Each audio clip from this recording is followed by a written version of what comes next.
Untuk tenaga, kalau dari spesifikasi memang nggak terlalu meyakinkan ya, cuman 40 HP dan torsinya yang lumayan ya, karena memang mobil listrik torsinya cukup besar, itu 100 Nm dan torsinya itu bener-bener instan.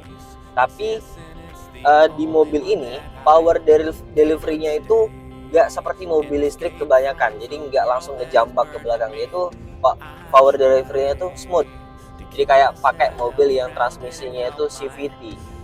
Jadi orang yang dari mobil konvensional ke mobil listrik yang kecil seperti itu tuh nggak terlalu kagok lah bawanya. Jadi dia itu masih seperti kita bawa mobil konvensional biasa. Nah, di mobil yang seperti ini, noise itu, suara itu benar-benar kerasa lumayan masuk ya ke dalam. Yang paling jelas itu ketika mobil berhenti tadi, kipas AC itu benar-benar kencang masuk ke dalam kabin untuk suaranya.